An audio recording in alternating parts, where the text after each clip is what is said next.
Hello all, my name is Cass. This is Personality Hire. Let's work from home today. It's been a while since I've sat down in front of the camera in this sense since I did our little vlog last week. This feels a little weird. Happy to be back. Um, and I'm really excited for the episode today.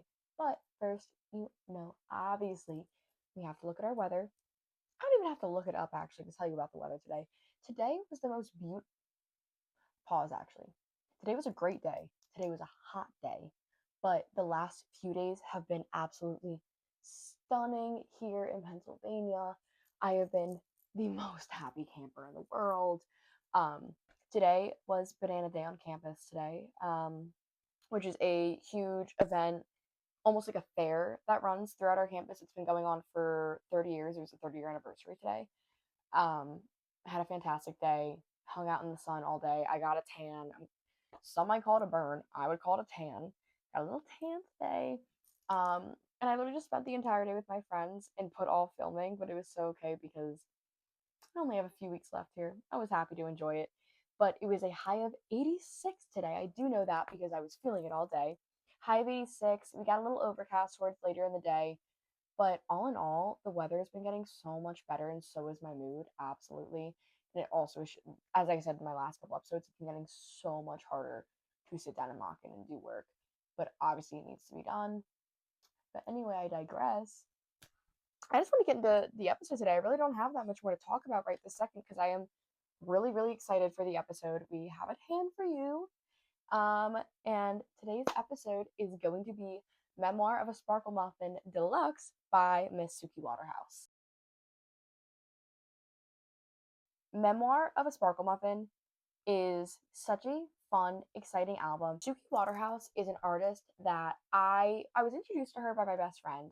She had continued to try and show me a couple different songs by her, get me into her album, and it wasn't that I blew it off. I was like, oh yeah, that was a good song, moved on.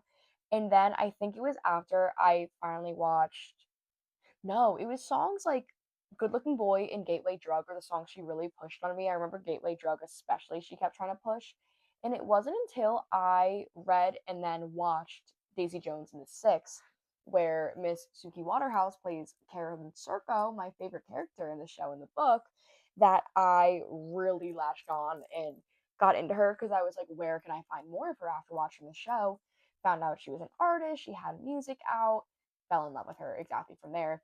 And I was still working at the record shop when I started listening to her, and it was a couple days where I just had like all of her discography like on repeat constantly, nothing else between it. And then I literally was like, oh my god, I was texting Elena. I was like, I need to see Suki Waterhouse in concert. Like next time she's in our area, like we need to go. Like tickets are below like $100. Like I'm gonna go. I need to be there. And literally the next day, I woke up, looked at my phone, and the first ad on my Instagram was that Suki Waterhouse was playing that night in Philadelphia. And I was like, you're lying to me. It was the middle of finals week, and I knew that she couldn't go. I'd already talked to Elena. She wasn't able to go because, again, it was in the middle of finals week. I had an exam that night at 4 p.m. I think doors opened for the concert at 7. I'm about 45 minutes from the city, let alone having to find traffic and getting there and being ready. So I called my boyfriend at the time and I was like, hey, what are you doing tonight? Do you want to go to this concert with me? And he was like, I mean, yeah, sure. So I went on, I bought the tickets, really bought the tickets and then figured out our plan. I bought the tickets. I went to my Spanish exam in a full beat, full hair, full outfit under a sweatshirt. Got directly in my car after and got in the road, got to my boyfriend's. And then I think his buddy picked us up, drove us to the concert, dropped us off, and then picked us up after. And it was one of the most fun nights I have ever had. And it wasn't because of the company, it was because of the performance. Sorry, I'm going to say it. I am so in love with Suki Waterhouse. It felt like it was me and her in that room only. Anyway, I will talk about her performance more so, but I want to talk about the album itself. First of all, obviously, Memoir of a Sparklemuffin was originally released as an 18-track album September 13th in 2024. And then the deluxe was released this past summer. It was June 13th, and it topped off the album at 30 tracks. and it wasn't all like new original songs. Like, there was definitely like there was a good heavy portion of new songs, but there was some were live recordings of popularly famous songs, some were cover songs, and just like really just like adding a lot more to the album. But that gave the full album at the deluxe edition a runtime of an hour and 36 minutes. So, similar to the Role Model album, as much as I love almost each and every song in Memoir, I'm not going to have the time to cover and talk about every single one by one. But what I can talk about, which feels so much better for this album specifically, just the way that it is, I can talk about the vibe, I can talk about the atmosphere, and I can talk about the effect that the album has. Um, but yeah, I do want to highlight some of my favorites, although I'm not going to get so into them. But my favorites that I have written down here, and also it's like I love the whole album. Every time I listen to it, I feel like I cling on to a new song. But right now, I'm really enjoying Model Actress Whatever. That's always going to be one of my favorites. Model Actress Whatever, Super Sad, Blackout Drunk is always a fun one. Dream Woman, that was added on in the deluxe edition. That one's really fun. Um, My Fun is a great fun song. That's very like summer and very bumpy. And then Sexy to Someone, a cover of Claro. I believe that's Claro that she covered. Um, that was another really, really fun addition that came along with the deluxe. But yeah, the overall vibe of Memoir of a Sparkle Muffin is it's this hazy, biting reality and honesty within this album. It is like almost like this like I said like haziness. It's like this hazy and this dreamlike feeling over the whole album. And it also just something about her adds this nostalgic feeling. Over the summer, I helped a friend out with doing a little shoot for the clothing that she was selling. And it was a lot of like little like baby doll dresses and like little Jeff cap, like whatever those little Jeff caps were that we all wore from Justice when we were kids, like little hats like that, and like little frilly shorts, and like stuff like that, and that like baby doll kind of vibe. And I remember she had me edit the video when we put "Mother" by Suki Waterhouse over it, and that was the vibe of the video itself felt so much like this song and like this album. It's just like weird haziness, like dreamcore kind of feeling of nostalgia. Um, the album is named after the Australian spider, a Sparklemuffin, which it has like another name, but this is like what a lot of people call it, Sparklemuffin. And Sparklemuffins are these. I'm gonna pop a picture over here. They're these itty bitty furry little spiders, and I don't fuck with spiders. I don't. Not my biggest thing. Not my biggest fan.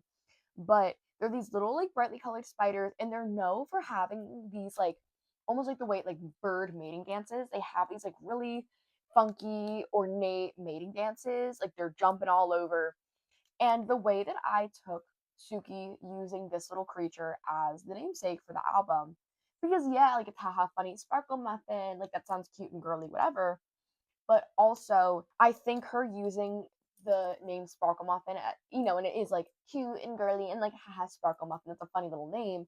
It also gives an idea of like how she's viewing this album and therefore viewing her own dance and her own intention of releasing this album. And especially in the deluxe, it moves through so much more vulnerability and feels like a reflection, and it grows so much more that the deluxe came out after her tour finished, or that it was written clearly during her tour as well.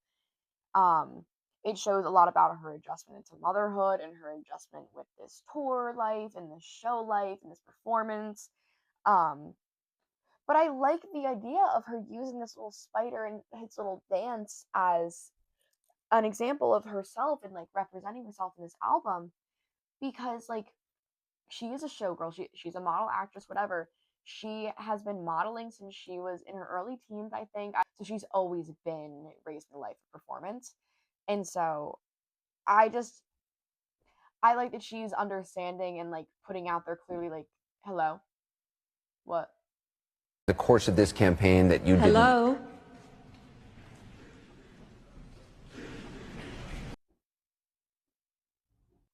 She's putting out there with this idea of like performance and dance and showing off in trying to gain your benefit from it, if that makes sense. It doesn't, but it does to me.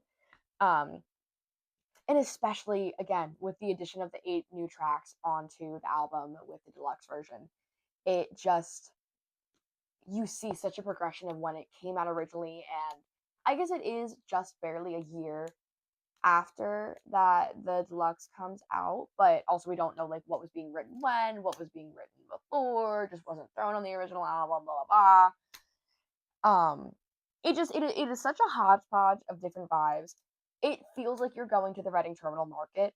There is truly something for everyone in Memoir of a Sparkle Muffin, and especially the deluxe, obviously.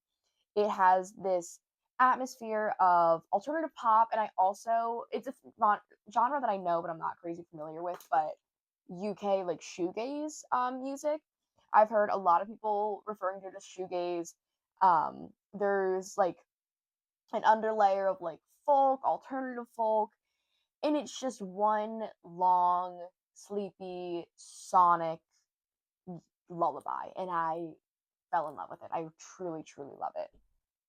Um, and I like that this album is something coming from her in experiences as, again, like a model, an actress, someone who has walked so many walks of a media sphere, media directed light.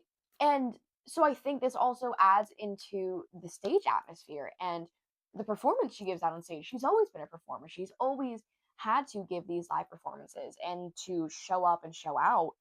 Um, and the stage, when I went and saw the concert, I'm gonna yap about the show for a little bit. The stage is literally, I'll throw some videos and pictures of the album art of it. Literally was like you sneezed the album cover onto the stage. Like that's what it felt like. It felt like I was in there. I felt like the Sparkle Muffin. It was this like greenery and foresty and disco balls and glittery, and she would come out in these like little tights and like fun patterns and a little boa. She just like really captured, like, obviously, like, it's her muse, it's her passion. She's gonna put the passion and the energy into this stage production and the put together for it, but she just grasped it so well, and I adored it so much. And as I said earlier, when I was at this concert, it genuinely felt like it was just me, myself, and I in the room between me and her. I have this like, I love seeing live music because it literally gives me like a feeling in my chest, like a pit in my chest that I need to fill, like pulling me towards this music. And I never felt like any soldering of that connection when I was there. It was so just, I love Suki Waterhouse. I love her entirely. And I love that she's funny and I love that she's funky. And the energy she gives out during the show, I think it's Moves is the song that really felt so much different in this live atmosphere because she just, it made me listen to the recorded song a lot differently after being there for the live performance and these live vocals. The way she slows it down and makes it just feel as it comes around the room, and you have the audience singing along with it and the band slowing down, and it's just her a cappella on the microphone with us singing back to her and the claps. I I love Suki. It's not even like there's nothing that I can explain any further than just I love this woman, and I cannot wait, and I will kill for the chance to see her in concert again. She just released Lust, it's not Lush Life. That is not the sound of the new album. What is the name of this new song? And I can't remember it. It's stuck in my head. I just can't remember the new song. Back in Love. She released Back in Love a few weeks ago, and that's what really inspired me to use this as our media for this week. I love seeing her step into herself again, and I cannot wait for a new, entirely new release of music from her, or just anything new from her. I love her. It's just, I love her. To look at some similar media that connects us back to this album, because this is definitely a very unique album to me. One, I guess I'll talk about the music first. The An album that feels very similar for me to Memoir of a Sparklemuffin is Submarine by the Marias. And I know that a lot of people are like diehard Marias fans. I'm not saying that I'm not a fan whatsoever. I'm just not like a crazy diehard fan. I like what is it? Sienna. Everyone knows Sienna. I love Sienna. It's not a fun song. Actually, a really really sad song. It does make me cry. And I did discover it right before my breakup, so that has some feelings for me. Um, but oh, and no one noticed. Songs like that, it has that same hazy nostalgic vibe that I get out of Memoir. Which is like it's a good match to tie into it. It just has that like sneaky, sultry, like sonic lullaby vibe that I get out of Sparkle Muffin, and I love that.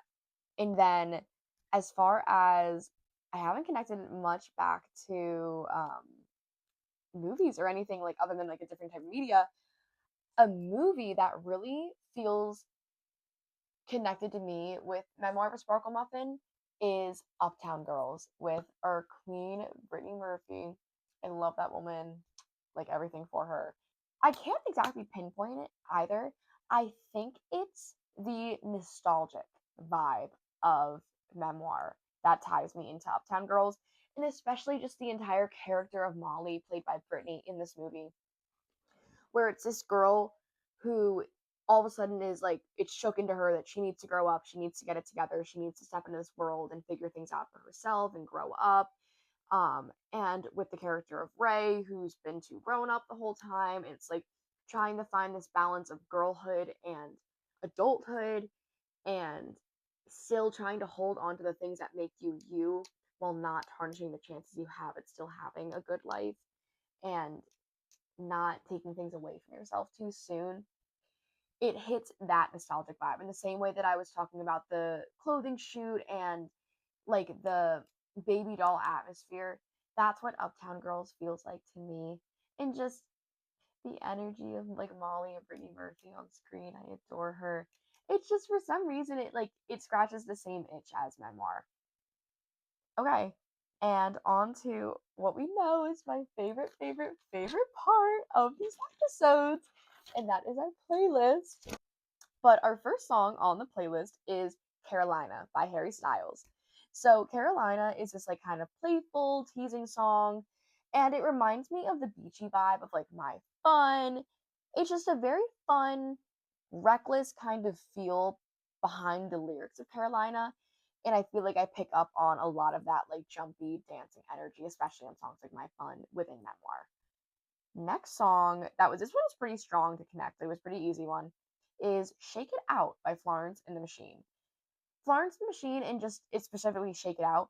It's a song like when you listen to it, you can feel that building energy. It feels like when you're like the shot in like a movie where like they're running down the street and the rain's pouring and they like have someone they need to be like they're catching someone off a train. Like it's that kind of feeling. Like I need to get here. I need to do it. And I'm just picturing How I Met Your Mother, but I can feel this building energy, and I feel the same energy throughout the discography within Memoir. Um, and I could also absolutely see Suki covering not only the song but anything from Florence and the Machine. And I feel like it would have fallen perfectly into Memoir of a Sparkle Muffin, especially with all the covers she had in there. Another song that I have in here is Missing Out by Maya Hawke. It kind of is a reflexive kind of song, and it feels similar to the way that Suki has these like narrative songs in her album and in her discography. Like it's like songs like Mother or like Dream Woman. A little less serious than Mother or Dream Woman, but it still has that like story time kind of vibe, like painting you a picture, watching it from like just barely from the outside.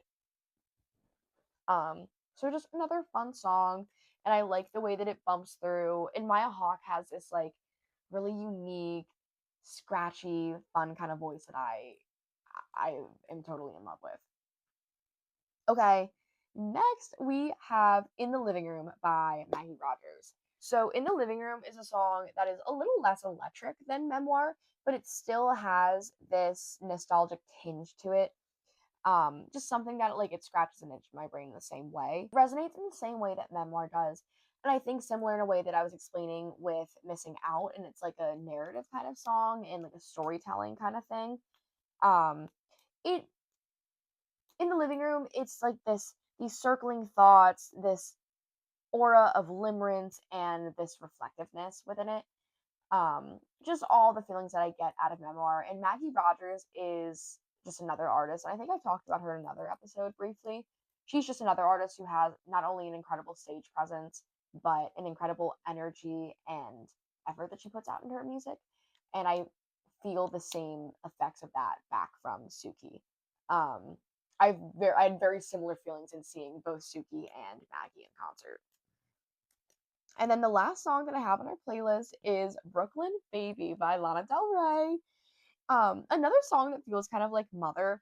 It's this very like yearnful song in the way that Mother is, and you're dreaming of this motif or this dream life, and it's also just I don't know, like it's so like this everything is so close, but it's not exactly what I have, but it's so close and I can get there and I can picture it and it's right in front of me.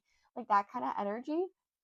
Um, and also I do just want to say, the lyric, he plays guitar while I sing Lou Reed for years, and actually, I'm gonna say embarrassingly, probably up until like 3 months ago, I thought the lyric was while I sit and read. I thought the lyric was while I sit and read. I had the lyric wrong for a long time. I had the lyric wrong for a long time, and I'm kind of embarrassed about that. I can't even lie to you. Can't even lie to you. But yeah, I think I've hit all our bases as far as talking about Memoir of a Sparklemuffin Deluxe. This is an album that I 10 out of 10 recommend, and I feel like you get a very different experience every time you listen to it. I feel like you cling on to a different song every time. Something will resonate that didn't resonate the last time, and then same on with the next listen. Like, you're not going to resonate with what you had last time, and you're going to find something entirely new. It is a very like grow with you kind of album. And there's been a lot of different portions of it that I've related to at certain parts of my life and not at others. And even since the first time I listened to a lot of the songs, like it's even flip flopped by then. I feel very seen by the way Suki Waterhouse produces her music and the story she tries to tell throughout it. And please watch her music videos too. She has such an incredible storytelling atmosphere in that way too, not only auditorily but visually. I just I love Suki Waterhouse. I think she's a fantastic artist and performer, and I cannot wait for her to launch herself and get more mainstream. And I really hope that this new release, this new single, Back in Love, I've already heard her on the radio a couple times. I really hope this is the song and the project, whatever it is a bigger portion of, to really give her that final push and get somewhere bigger. I adore her so very much. I hope that you will too. As always, I am always looking for recommendations. I am always looking for suggestions and just any comments, concerns, critiques, anything. I am happy to hear back from you. I will see you guys next week.